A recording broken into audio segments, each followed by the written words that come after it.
ಈ ಬದುಕನ್ನು, ಈ ಬಾಳನ್ನು ಕುರಿತು ಚಿಂತನೆ ಮಾಡಿದ್ರು ದೊಡ್ಡವರು ಶರಣರು. ಈ ಬಾಳು ಯಾಕೆ ಹಾಳಾತು, ವ್ಯರ್ಥ ಆತು, ಮತ್ತು ಇದನ್ನು ಹೇಗೆ, ಇದರ ಉದ್ದೇಶ ಏನು, ಎರಡನ್ನು ಕುರಿತು 12ನೆಯ ಶತಮಾನದ ಶರಣರು ಚಿಂತನೆ ಮಾಡಿದ್ರು. ಅವರಲ್ಲಿ ಒಬ್ಬ ಶರಣರಿದ್ದರು, ಸಕಲೇಶ ಮಾದರಸರು ಅಂತ ಅವ್ರ ಹೆಸರು. ಏನು? ಸಕಲೇಶ ಮಾದರಸರು. ಅವರು ಬಹಳ ದೊಡ್ಡ ತತ್ವಜ್ಞಾನಿಗಳು. ಮಹಾರಾಜ ಅವರು ಸಕಲೇಶ ಮಾದರಸರು.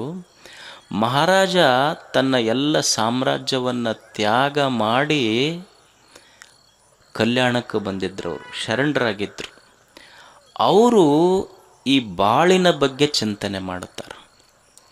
ಈ ಬಾಳು ಯಾಕೆ ವ್ಯರ್ಥವಾಗ್ತದೆ, ಇದು ಯಾಕೆ ವೃಥಾ ಹೋಗ್ತದೆ, ಮತ್ತು ಈ ಬಾಳಿನ ಉದ್ದೇಶ ಏನು, ಎರಡನ್ನು ಕುರಿತು ಚಿಂತನೆ ಮಾಡ್ತಾರೋ. ಸುಮ್ಮನೆ ನಿಮ್ಮ ಮೂರು ಹೆಸರಿನ ಮೇಲೇ ಚಿಂತನೆ ಮಾಡೋದು, ಬಾಳು ಇವೆರಡನ್ನು ಕುರಿತು ಚಿಂತನೆ ಮಾಡೋದು. ಏನು? ಬಾಳ ಯಾಕೆ ಹಾಳಾತು ಮತ್ತು ಇದರ ಉದ್ದೇಶ ಏನು. ಅವರು ಒಂದು ಚಲೋ ವಚನ ಬರೀತಾರೆ. ಬಾಳಿನ ಉದ್ದೇಶ, ಬಾಳು, ಈ ಬದುಕು, ಇದಕ್ಕೆ ಬೆಲೆ ಬರುವುದು ಯಾವಾಗ? ಈಗ ನೀವು ನೋಡ್ರಿ, ಪೇಪರ್ ಓದ್ತೀರಿ ಬೆಳಿಗ್ಗೆ ಪೇಪರ್ ಓದ್ತಿರಲ್ಲ, ಪೇಪರಿನ ಬೆಲೆ ಎಷ್ಟಿರ್ತೈತಿ? 8 ರೂಪಾಯೋ 10 ರೂಪಾಯೋ 10 ರೂಪಾಯಿ ಇರ್ತೈತೆ ಅಂತ ತಿಳ್ಕೊಳ್ಳಿ. ಅಂದರೆ ಬೆಳಿಗ್ಗೆ ಎದ್ದಾಗ ಪೇಪರಿನ ಬೆಲೆ 10 ರೂಪಾಯಿ ಐತೆ ಅದಕ್ಕೆ. ಅದೇ ನೀವು ಸಾಯಂಕಾಲ ನೋಡ್ರಿ, ಆ ಪೇಪರ್ 10 ರೂಪಾಯಿ ಕೆಜಿಗೆ ಮಾರ್ತಾರೆ ಅದನ್ನು. ಅಲ್ಲ, ಏನು ವ್ಯತ್ಯಾಸ ಆಗಿದೆ? ಬೆಳಗ್ಗಿರುವ ಪೇಪರು ಸಹಿತ ಸಾಯಂಕಾಲ ಇದೆ. ಬೆಳಿಗ್ಗೆ ಒಂದು ಪೇಪರ್ 10 ರೂಪಾಯಿಗೆ ಮಾರಾಟ ಆಗಕತ್ತೈತಿ, ಸಾಯಂಕಾಲ ಆದ್ರೆ ಅದೇ 10 ರೂಪಾಯಿ ಕೆಜಿ ಮಾರಾಟ ಆಗಕತ್ತೈತಿ. ಪೇಪರ್ನಲ್ಲಿ ಎಲ್ಲೂ ಬದಲಾವಣೆ ಇಲ್ಲ. ಹಾಗಾದರೆ ಬೆಲೆ ಇರುವುದು ಪೇಪರಿಗಲ್ಲ. ಬೆಳಿಗ್ಗೆ 10 ರೂಪಾಯಿಗೆ ಮಾರಾಟ ಆಗಿದ್ದು ಒಂದು ಪೇಪರು ಸಾಯಂಕಾಲ 10 ರೂಪಾಯಿ ಕೆಜಿಗೆ ಮಾರಾಟ ಆಗ್ತೈತಲ್ಲ. ಬೆಲೆ ಇರುವುದು ಪೇಪರಿಗಲ್ಲ, ಬೆಲೆ ಇರುವುದು ಸಮಯಕ್ಕೆ ಬೆಲೆ ಐತಿ ಅನ್ನೋದು ತಿಳ್ಕೊಬೇಕು ನಾವೆಲ್ಲ. ಅದೇ ಪೇಪರ್ ಬೆಳಗ್ಗಿದ್ದಾಗ ಸಮಯ ಇತ್ತು, 10 ರೂಪಾಯಿಗೆ ಮಾರಾಟ ಆಗಿತ್ತು. ಸಾಯಂಕಾಲ ಆದ ಕೂಡಲೇ ಸಮಯ ಹೋಗೈತಿ, ರದ್ದಿ ಆಗೈತಿ. ಮೊದಲ ಸುದ್ದಿತ್ತು, ಸಾಯಂಕಾಲ ರದ್ದಿ ಆಗೈತಿ. ಸಮಯ ಬೆಲೆ ಗೊತ್ತಿದ್ದಾಗ ಅದು ಸುದ್ದಿ ಇತ್ತದು. ಯಾವಾಗ ಸಮಯ ತೀರ್ತು ಅದು ರದ್ದಿ ಆತಷ್ಟೆ. ಹಾಗೆ ಇದು ಬದುಕು ಅನ್ನುವುದೇನೈತಲ್ಲ, ಇದೊಂದು ಅವಸರ, ಇದೊಂದು ಅವಕಾಶ. ಇದು ಅದಕ್ಕೆ ಇದನ್ನು ಹೆಂಗೆ ಬಳಸಬೇಕು ಅನ್ನೋದು ಬಹಳ ಮುಖ್ಯ. ಶರಣರು ಸಕಲೇಶ ಮಾದರಸರ ಚಿಂತನೆ ಮಾಡ್ತಾರೆ. ದೇಶ ದೇಶಾಂತರವ ತಿರುಗಿ ತೊಳಲಿ ಬಳಲಿ ವೃಥಾ ಹೋಯಿತೆನ್ನ ಸಂಸಾರ. ದೇಶ ದೇಶಾಂತರವ ತಿರುಗಿ ತೊಳಲಿ ಬಳಲಿ ಕೆಲರ ಹಳಿದು ಕೆಲರ ಹೊಗಳಿ ವೃಥಾ ಹೋಯಿತೆನ್ನ ಸಂಸಾರ. ಗಿರಿಯ ಶಿಖರದ ಮೇಲೆ ಲಿಂಗ ಧ್ಯಾನದಲ್ಲಿ ಮೌನವಾಗಿರಿಸನ್ನ ಸಕಲೇಶ್ವರ ದೇವ. ಎರಡೇ ಚಿಂತನೆ ಮಾಡುವುದು, ಬದುಕು ಹೇಗೆ ವ್ಯರ್ಥ ಆತು, ಇದಕ್ಕೆ ಅರ್ಥ ಬರುವಂತೆ ನಡೆದುಕೊಳ್ಳುವುದು ಹೇಗೆ. ದೇಶ ದೇಶಾಂತರವ ತಿರುಗಿ ತೊಳಲಿ ಬಳಲಿ ಕೆಲರ ಹಳಿದು ಕೆಲರ ಹೊಗಳಿ ವೃಥಾ ಹೋಯಿತೆನ್ನ ಸಂಸಾರ. ಸಂಸಾರ, ಈ ಪ್ರಪಂಚ ಜೀವನ ಐತೆಲ್ಲ, ಇದು ವೃಥಾ ಹೋಯಿತು. ಯಾಕೆ ವೃಥಾ ಹೋಯಿತು? ಯಾಕೆ ವೃಥಾ ಹೋಯಿತು ಅಂದ್ರೆ ವ್ಯರ್ಥ ಆಯ್ತು ಅಂತ. ಈಗ ನೀವು ಆಡು ಭಾಷೆ ಒಳಗೆ ಅನ್ನೋದಿಲ್ಲ, ಏನೋ ಸಿಟ್ಟು ಬಂತು ಅಂದ್ರೆ ಸಾಕಾತ್ ನೋಡ್ರಿ ಮಾಡ್ಯಾಗ, ನಾ ಈ ಮನೆಗೆ ದುಡ್ದಿದ್ದೆಲ್ಲ ತಾಯಂದ್ರೆ ಅಂತೀರಿಲ್ಲ, ಹೊಳ್ಯಾಗ ಹುಣಸೆ ಹಣ್ಣು ತೊಳೆದಂಗೆ ಆತು ನೋಡಂತ. ಏನು ತೊಳೆದಿಲ್ಲೇನು ಹುಣಸೆ ಹಣ್ಣ? ತೊಳೆದಾರ, ಉಪಯೋಗ ಆಗಿಲ್ಲ. ಎಲ್ಲಿ ತೊಳಿಬೇಕಾಗಿತ್ತು? ಬೊಗೋಣ್ಯಾಗ ತೊಳೆದ್ರೆ ಉಪಯೋಗ ಆಗಿತ್ತು, ಹೊಳ್ಯಾಗ ತೊಳೆದ್ರೆ ಏನು ಉಪಯೋಗ ಐತಿ? ತೊಳೆದಿದ್ದು ಖರೆ, ಅದ್ರ ಉಪಯೋಗ ಆಗಲಾರ್ದಂಗೆ ಏನಾಯ್ತು? ವೃಥಾ ಹೋಯಿತಷ್ಟೇ ಅಂತ. ವೃಥಾ ಹೋಯಿತೆನ್ನ ಸಂಸಾರ. ಎಷ್ಟು ದೇವರೊಂದು ಆಯುಷ್ಯ ಕೊಟ್ಟಾನಲ್ಲ, ಏನು ಮಾಡದ ಮನುಷ್ಯ. ದೇವರಿಷ್ಟೊಂದು ಸುಂದರವಾದ ಬದುಕು ಕೊಟ್ಟಿದ್ನಲ್ಲ, ಇವ ಸತ್ತ ಮ್ಯಾಲೆ ಹೋದ ಕೂಡಲೇ ಅಲ್ಲೆಲ್ಲ ಲೆಕ್ಕ ತಗೊಳ್ಳೋರು ಇರ್ತಾರೆ. ಅವ್ರು ಚಿತ್ರಗುಪ್ತರು ವಿಚಿತ್ರಗುಪ್ತರು ಅಂತ ಇರ್ತಾರಂತವ್ರು. ಕೇಳಿದ್ರೆ ಅವನಿಗೇನು, ದೇವರು ಒಂದು ಆಯುಷ್ಯ ಕೊಟ್ಟಿದ್ದ, ಏನು ಮಾಡಿದೆ? ಏನು ಮಾಡಿದೆಪ್ಪ ನೀನು? ಏನು ಮಾಡೋದ್ರಿ, ಮತ್ತೆ ಜೀವನ ಒಂದು ಹಂಗೆ ಕಳೆದು ಬಿಟ್ಟಿವಿ ಅಂದವ. ಅಲ್ಲ, ಮಾಡೋದರ ಎದಕ್ಕೆ ಹೋತು? ಒಂದು ಇಷ್ಟು ವರ್ಷ ಆಯುಷ್ಯ ಕೊಟ್ಟಿದ್ನಲ್ಲಿ ದೇವ್ರ, ಎದಕ್ಕೆ ಕಳೆದೆ?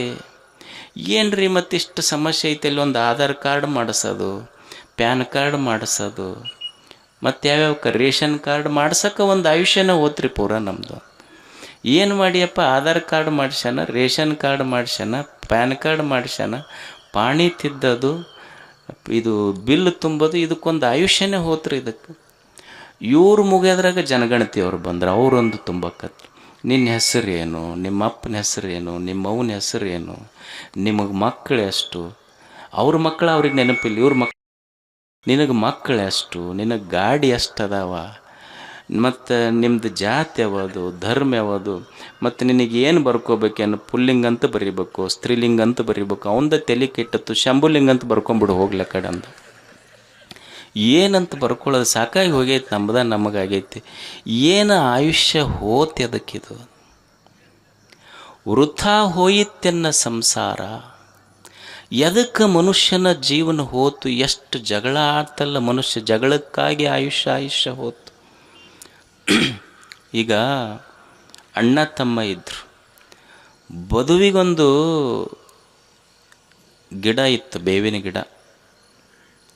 ಬದುವಿಗಿರುವ ಬೇವಿನ ಗಿಡ ಬೇರ ಬೊಡ್ಡಿ ಅಣ್ಣನ ಹೊಲದ ಕಡೆ ಇತ್ತು, ಟೊಂಗೆ ಮಾತ್ರ ತಮ್ಮನ ಹೊಲದ ಕಡೆ ಬಾಗಿದ್ದು, ಎಲ್ಲ ಬ್ರ್ಯಾಂಚಸ್.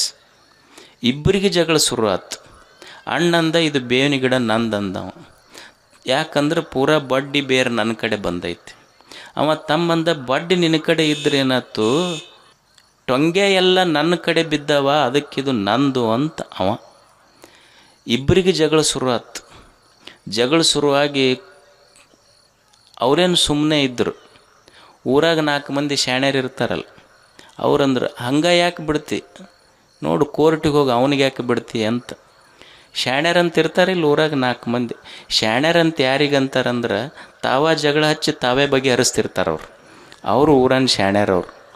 ತಾವ ಜಗಳ ಹಚ್ತಿರ್ತಾರೆ, ತಾವೇ ಬಗೆಹರಿಸ್ತಿರ್ತಾರೆ. ಮತ್ತು ಇವನ ಕಡೆ 4 ಮಂದಿ, ಅವನ ಕಡೆ 4 ಮಂದಿ ಹೋಗಿ ಕೋರ್ಟಿಗೆ ಯಾಕೆ ಬಿಡ್ತಿ? ಇವನು ಕೋರ್ಟಿಗೆ ಹೋದ, ಅವನು ಕೋರ್ಟಿಗೆ ಹೋದ. 20 ವರ್ಷ ನಡೀತು. 20 ವರ್ಷದಾಗ ಇವಂದು 4 ಎಕರೆ, ಅವಂದು 4 ಎಕರೆದಾಗ ಇವ 2 ಎಕರೆ ಮಾರ್ದ, ಅವ 2 ಎಕರೆ ಮಾರ್ದ. ಕೊನೆಗೆ ಒಬ್ಬ ನಂಗೆ ಗೆದ್ದಿತ್ತು. ಗೆದ್ದ ಮೇಲೆ ಅವ ಇಡೀ ಊರಿಗೆ ಊಟ ಹಾಕಿಸ್ತು, ಕೋರ್ಟ್ನ್ಯಾಗ ಬೇವಿನ ಗಿಡದ ನನ್ನಂಗಾಗೈತಿ ಅಂತ. ಎಲ್ಲ ಊರು ಮಂದಿಗೆ ಊಟ ಹಾಕಿ ಹೊಲಕ್ಕೆ ಹೋಗ್ತಾನ, ಬೇವಿನ ಗಿಡನೇ ಇಲ್ಲ. ಕುರಿ ಕಾಯೋರು ಟೊಂಗೆ ಕಟ್ಕೊಂಡು ಮುರಿದ ಹೋಗ್ಬಿಟ್ಟಿತ್ತದು. ಅಂದ್ರೆ ಇರಲಾರದ ಗಿಡಕ್ಕೆ 20 ವರ್ಷ ಹೋರಾಡಿ 2 ಎಕರೆ ಹೊಲ ಕಳ್ಕೊಂಡೇನು. ಒಬ್ಬ ಶಿಲ್ಪಿ ಇದ್ದ ಶಿಲ್ಪಿ ದೇವರಿಗಂತ ನಾವು ಏನು ಭಗವಂತನೇನು ನೋಡು, ನೀನು ಮೂರ್ತಿಗಳನ್ನು ಮಾಡಿ, ನಾನು ಮೂರ್ತಿಗಳನ್ನು ಮಾಡಿ, ಭಗವಂತ ನೀನು ಮೂರ್ತಿಗಳನ್ನು ಕೆತ್ತಿ, ಇದೆಲ್ಲ ಮನುಷ್ಯರು ದೇವನು ಕೆತ್ತಿದ ಮೂರ್ತಿಗಳಲ್ಲ ಇವೆಲ್ಲ. ನಾನು ಮೂರ್ತಿ ಮಾಡೀನಿ, ನೀನು ಮೂರ್ತಿ ಮಾಡಿ, ಭಗವಂತನೇ ಎಷ್ಟು ವ್ಯತ್ಯಾಸ ಐತಿ ನೋಡು. ನಾ ಮಾಡಿದ ಮೂರ್ತಿಗಳೆಲ್ಲ ದೇವರಾಗಿ ಗುಡ್ಯಾಗ ಪೂಜೆ ಮಾಡಿಸ್ಕೊಳಕತ್ತಾವ, ನೀ ಕೆತ್ತಿದ ಮೂರ್ತಿಗಳು ಯಾಕೆ ಬಡ್ದಾಡೋದು ಜಗಳಾಡಕತ್ತಾವಲ್ಲ, ಎಷ್ಟು ವಿಪರ್ಯಾಸ ಇದು. ನಾ ಮಾಡಿದ ಮೂರ್ತಿ ಕಲ್ಲಾದರೂ ಸಹಿತ ಪೂಜೆ ಮಾಡಿಸ್ಕೊಳಕತ್ತೈತಿ, ನೀ ಮಾಡಿದ ಮೂರ್ತಿಗಳು ಯಾಕೆ ಜಗಳ ಆಡಕತ್ತಾವ ದೇವರೇ? ವೃಥಾ ಹೋಯಿತೆನ್ನ ಸಂಸಾರ. ಎದಕ್ಕೆ? ಜಗಳಕ್ಕಾಗಿ ವೃಥಾ ಹೋಯಿತೆನ್ನ ಸಂಸಾರ. ಏನು ಬಳಸಿದ್ವಿ? ದೇವರೊಂದು ಆಯುಷ್ಯ ಕೊಟ್ಟಾನ, ಎದಕ್ಕೆ ಹೋತು? ಮೊಬೈಲ್ ಬಳಸೋಕೆ ಹೋತು. ಅದನ್ನು ಏನು ಹಚ್ಚಿ ತಿಕ್ಕಿದ್ದು ಬೆಳಗ್ಗೆ ಎದ್ದು ಕೂಡಲೇ ಬೇಕು ಅವ್ರಿಗೆ. ಒಬ್ಬ ಡಾಕ್ಟ್ರ್ ಹತ್ರ ಹೋದ್ನಂತ. ಡಾಕ್ಟ್ರ್ ಹತ್ರ ಹೋದ ಕೂಡಲೇ ಕಿವಿ ಸುಟ್ಟಿತ್ತು ಅಂತ. ಅವ್ರು ಡಾಕ್ಟ್ರ್ ಕೇಳಿದ್ರು, ಇದ್ಯಾಕೋ ಕಿವಿ ಸುಟ್ಟೈತಿ ಅಂತ. ಇಲ್ಲ ಸರ್, ಭಾಳ ಸಮಸ್ಯೆ ಆಗೈತಿ. ಕಿವಿ ಯಾಕೆ ಸುಟ್ಟತ್ ನಿಂದು? ಇಲ್ಲ ಸರ, ನಂದು ಅಂಗಡಿ ಐತಿ, ಅದು ಫೋನ್ ಬಂತು, ಹಲೋ ಅಂತ ಫೋನ್ ಎತ್ತಕ್ಕೆ ಹೋಗಿ ಇಸ್ತ್ರಿನೇ ಇಟ್ಕೊಂಡ್ಬಿಟ್ಟಿನಂದು ನಾವು. ಅಂದ್ರೆ ಒಂದು ಮೊಬೈಲ್ ಎದ್ದು ಕೂಡಲೇ ನಮ್ಮ ಜೀವನ ಬೆಳಗಾಗೋದೇ ತಲೆದಿಂಬಿಗೆ ಅದ ಬೇಕು ನಮಗೆ ಫಸ್ಟ್. ಇಡೀ ಒಂದು ಆಯುಷ್ಯ. ಈಗ ನೋಡಿ ಎಷ್ಟು ಜನ ವಿದ್ಯಾರ್ಥಿಗಳದಾರ. ವಿದ್ಯಾರ್ಥಿಗಳು ಎದ್ದು ಕೂಡಲೇ ಏನು ಹಿಡಿಬೇಕಾಗಿತ್ತು? ಇವತ್ತು ಎಷ್ಟು ಜನ ವಿದ್ಯಾರ್ಥಿಗಳ ಕೈಯೊಳಗೆ ಏನೈತಿ ಅಂದ್ರೆ ಏನು ಇರಬೇಕಾಗಿತ್ತು, ಇರೋದು ಮೊಬೈಲ್ ಐತಿ. ಯುವಕರೆಲ್ಲ ಇವತ್ತು ನೋಡ್ತೀರಿ, ಇಲ್ಲಿ ಕಂಡವ್ರು ಕಾಲು ಹಿಡಿತಾರೆ. ಎದಕ್ಕೆ? ಉದ್ಯೋಗ ಬೇಕು, ನೌಕರಿ ಬೇಕು ಅಂತ. ಅಂದ್ರೆ ನಮಗೆ ಗೊತ್ತಿರಬೇಕಾಗಿತ್ತಲ್ಲ, ಈ ಕೈಯಿಂದ ಇವತ್ತು ಕಾಲು ಹಿಡ್ಯಾಕತ್ತೀವಿ. ಮೊದಲ ಈ ಕೈಯೊಳಗೆ ಪುಸ್ತಕ ಹಿಡಿಯುವುದು ಗೊತ್ತಿದ್ರೆ ಇವತ್ತು ಇನ್ನೊಬ್ಬರ ಕಾಲು ಹಿಡಿಯುವ ಪರಿಸ್ಥಿತಿ ಬರ್ತಿರಲಿಲ್ಲ ಅನ್ನೋದು ಗೊತ್ತಾಗ್ಬೇಕು ನಮಗಷ್ಟೆ. ಎದಕ್ಕೆ ಹೋತು? ವೃಥಾ ಹೋಯಿತೆನ್ನ ಸಂಸಾರ. ಈಗ ಹೆಣ್ಮಕ್ಳು ನೋಡ್ರಿ, ಈಗ ಅವಾಗೆಲ್ಲ ಹುಡುಗ ಏನು ಮಾಡ್ತಾನೆ, ಹುಡುಗನ ಇನ್ಕಮ್ ಏನೈತಿ, ಆಮೇಲೆ ಅವ್ರ ಅಪ್ಪ ಏನು ಮಾಡ್ತಾನೆ, ಹೊಲ ಏಟೈತಿ, ಮನಿ ಎಷ್ಟೈತಿ ಅಂತ ಕೇಳ್ತಿದ್ರು. ಈ ಕನ್ಯಾ ನೋಡೋಕೆ ಹೋದ್ಕೊಳ್ಳಿ ಅವ್ರ ಹೆಣ್ಮಕ್ಳು, ನಿಮ್ಮ ಊರಾಗ ನೆಟ್ವರ್ಕ್ ಬರ್ತೈತಿ, ಇಲ್ಲಿ ಇದ್ರೆ ಕೊಡಂಗಿಲ್ಲ ನಾವು ಕನ್ಯಾ ಅಂತಾರೆ. ನೆಟ್ವರ್ಕ್ ಬರ್ಬೇಕು ಊರಾಗ. ಅಂದ್ರೆ ಒಂದು ಜಗಳ ಆಡಿ ಒಂದು ಆಯುಷ್ಯ, ಮೊಬೈಲ್ ಬಳಸೋದಕ್ಕೊಂದು ಆಯುಷ್ಯ ವೃಥಾ ಹೋಯಿತೆನ್ನ ಸಂಸಾರ. ಜಾಕ್ಮ ಅಂತ ಕೇಳಿರಿ, ಇಲ್ಲಿ ಹೆಸರು ಜಾಕ್ಮ ಅಂತ ಒಬ್ಬವ ವೆರಿ ಬಿಗ್ ಬಿಸ್ನೆಸ್ ಮ್ಯಾನ್, ಚೈನಾದವನು. ಅವನು ಒಂದು ಮಾತು ಹೇಳ್ತಾನೆ. ಏನಂದ್ರೆ, ಇವತ್ತು ನಾವೇನು ದೊಡ್ಡ ದೊಡ್ಡ ಶ್ರೀಮಂತರಂತೀವಿ, ಬಿಲ್ ಗೇಟು, ವಾರನ್ ಬಫೆಟ್ಟು, ಮತ್ತು ನೀವು ಭಾರತದ ಯಾರೋ ತೊಗೊಳ್ರಿ ಎಲ್ಲರನ್ನು. ಅವರಿಗೆ ದೇವರು ಅವ್ರಿಗೆ ಕೊಟ್ಟಿದ್ದು 24 ತಾಸು ಕೊಟ್ಟಾನ, ನಮಗೂ 24 ತಾಸು ಕೊಟ್ಟಾನ. ಅವ್ರು ಯಾಕೆ ಅಷ್ಟು ಶ್ರೀಮಂತರಾದರು, ನಾವ್ಯಾಕೆ ಬಡವರಾಗೆ ಉಳಿದ್ವಿ? ಅವ ಹೇಳ್ತಾನೆ, how to use a day. ದೇವ್ರು ಒಂದು ದಿವಸ ಕೊಟ್ಟಾನಲ್ಲ, ಹೆಂಗೆ ಬಳಸ್ಬೇಕು ಇದನ್ನು? 8 ತಾಸು ಆರಾಮ್ ನಿದ್ದೆ ಮಾಡಿರಿ, 8 ತಾಸು ಕಮ್ಮಗೆ ದುಡೀರಿ. ಎಷ್ಟು ಹೊತ್ತು? 24 ತಾಸದೊಳಗೆ 16 ತಾಸು ಹೋಯ್ತು, ಇನ್ನು 8 ತಾಸು ಉಳಿತು. ಇನ್ನು 8 ತಾಸ್ದಾಗ 3 ತಾಸು ನಿಮ್ಮ ಸ್ನಾನ, ಜಳಕ, ಪೂಜೆ, ಉಣ್ಣೋದಕ್ಕೆ ಕಳೀರಿ. ಅವರೆಲ್ಲ ದೊಡ್ಡವ್ರೇನದಾರಲ್ಲ, ಅವ್ರೇನು 24 ತಾಸು ದುಡ್ದವ್ರಲ್ಲ, 8 ತಾಸು ನಿದ್ದೆ ಮಾಡ್ಯಾರ, 8 ತಾಸು ದುಡ್ದಾರ, 3 ತಾಸು ಜಳಕ, ಟಿಫಿನ್ನು ಅದಕ್ಕೆ ಕಳೆದಾರ. ಉಳಿದ 5 ತಾಸು ಏನಿತ್ತಲ್ಲ, ಅದನ್ನು ನಾವು ಖಾಲಿದ ಕೆಲಸಕ್ಕೆ ಕಟ್ಟಿ ಮೇಲೆ ಕುಂತು ಇನ್ನೊಬ್ಬರ ಬಗ್ಗೆ ಮಾತಾಡೋದಕ್ಕೆ ಕಳೆದ್ವಿ. ಉಳಿದ 5 ತಾಸು ಅವರು ಜೀವನದವನ್ನು ಹೆಂಗೆ ಉನ್ನತ ಮಟ್ಟಕ್ಕೆ ತೊಗೊಂಡು ಹೋಗ್ಬೇಕು ಅನ್ನೋದು ವಿಚಾರ ಮಾಡಿದ್ದಕ್ಕೆ ಅವರು ದೊಡ್ಡವರಾದರು ಅಂತ. ಉಳಿದ ಸಮಯ ಹೆಂಗೆ ಬಳಸ್ಬೇಕು ಅನ್ನೋದು ಗೊತ್ತಿರಬೇಕಲ್ಲ ಮನುಷ್ಯಾಗ.